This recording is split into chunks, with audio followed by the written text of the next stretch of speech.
Pemirsa, saat ini saya akan mengajak Anda untuk berbincang dengan salah satu atlet lainnya, yaitu Bapak Singgi Saputra.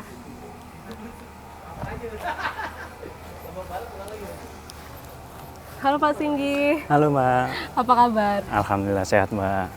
Gimana latihannya hari ini Pak? Alhamdulillah lancar, kita latihan hari ini latihan materi presisi Mbak. Jadi latihan seperti ini latihan yang memang kita rutinitas setiap minggunya di hari Sabtu sore. Nah, kita jadi pengen tahu nih Pak, kenapa Bapak tertarik dengan latihan tembak reaksi? Ini kan khususnya menjadi seorang atlet gitu. Gimana awal ceritanya, mungkin boleh diceritakan?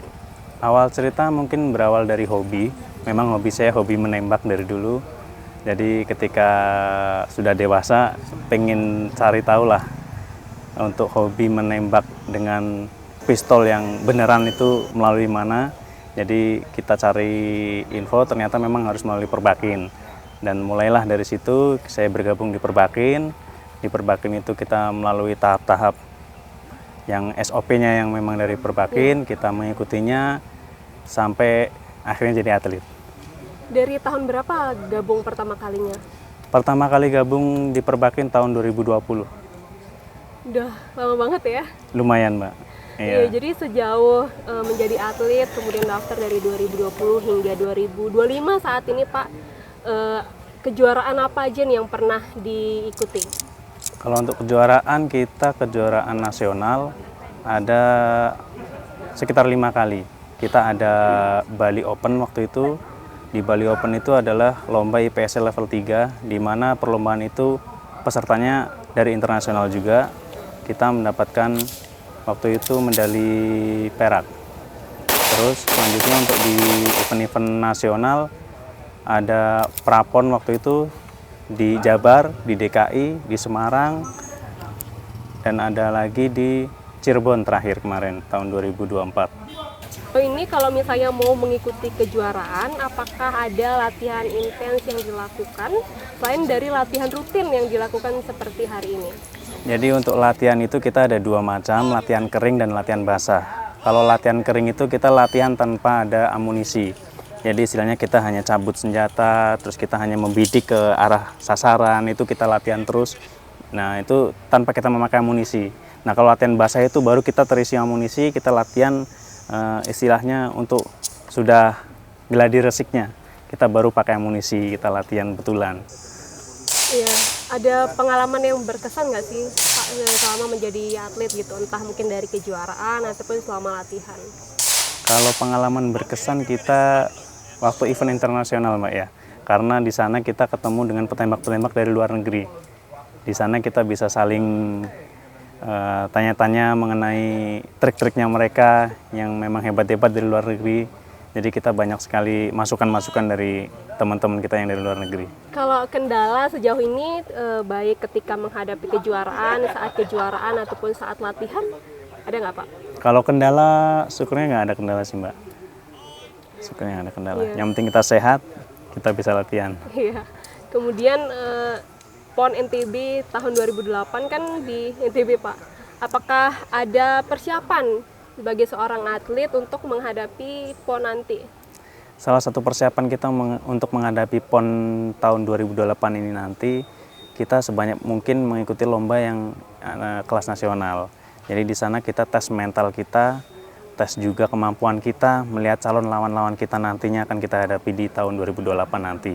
Jadi di sana latihan kita Mbak, latihan kita untuk melatih mental, untuk melihat situasi perlombaan seperti apa, supaya nanti bisa kita kuasain waktu di PON NTB.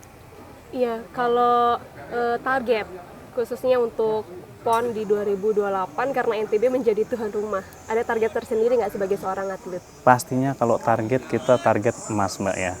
Nah selebihnya seperti apa kita latihan, seperti apa kita istilahnya kalau di kita walkthrough. Jadi kalau sudah latihan, sudah kita terus menerus, artinya hasil tidak akan mengkhianati. Iya, iya. Mungkin itu saya. Terima kasih. Terima kasih Pak Mbak, Singgi. sama-sama. Ya, semoga targetnya di PON 2028 nanti bisa mengharumkan NTB. Amin, makasih. Ya baik pemirsa, selanjutnya saya akan mengajak Anda untuk berbincang dengan salah satu atlet lainnya. Tetap bersama kami dalam Salam Olahraga.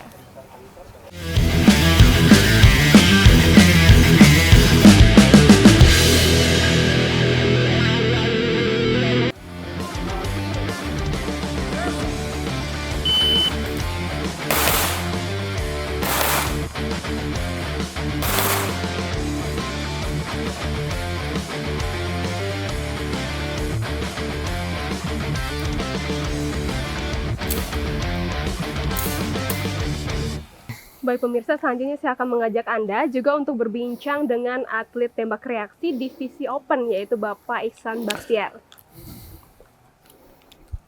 Halo Pak, Halo, gimana kabarnya? baik. Gimana latihannya hari ini Pak? Menyenangkan. Bang, olahraga tembak reaksi ini mungkin bisa diceritakan kenapa awalnya bisa ikut nih sebagai atlet? Oke, awalnya saya tuh hobi banget ya tentang menembak. Yang awalnya saya dulu adalah pemburu. Habis itu saya coba di di senjata pistol. Habis itu saya ketagihan. Saya mulai dalami dan ikut ujian sertifikasi itu kemarin November 2024.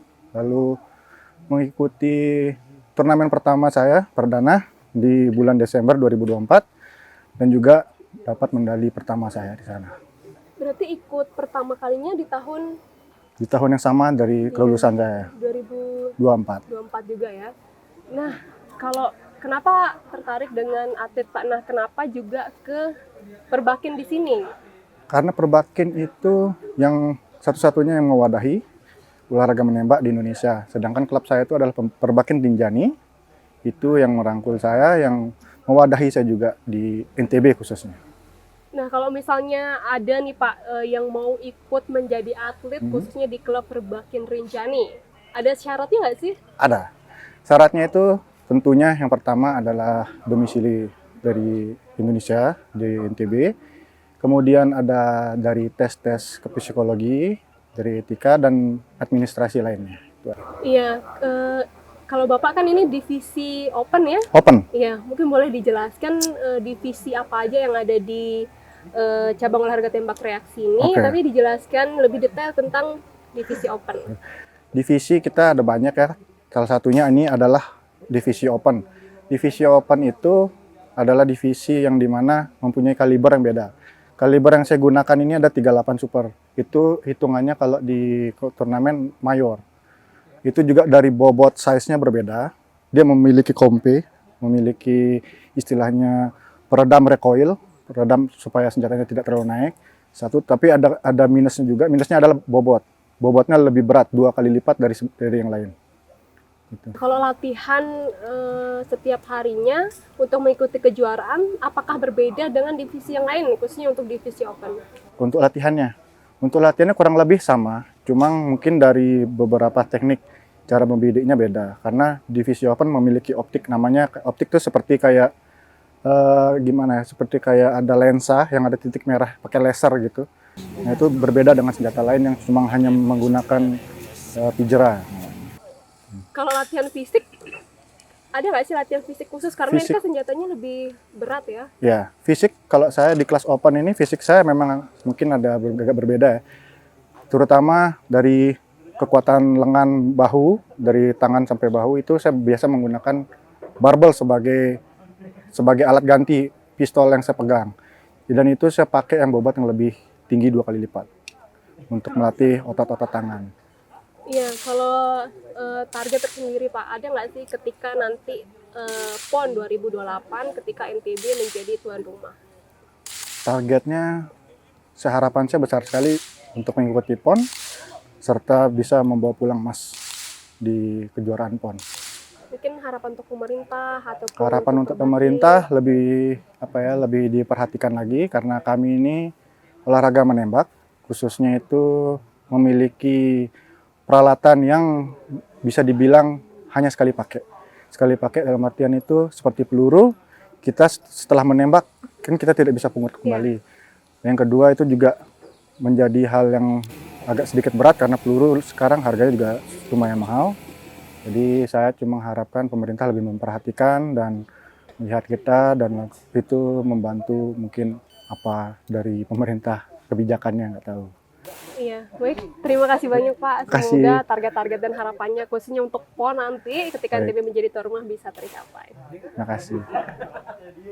Pemirsa, selanjutnya saya juga akan mengajak Anda untuk berbincang dengan pengurus Perbakin Pemprov NTB. Tetap bersama kami dalam Salam Olahraga.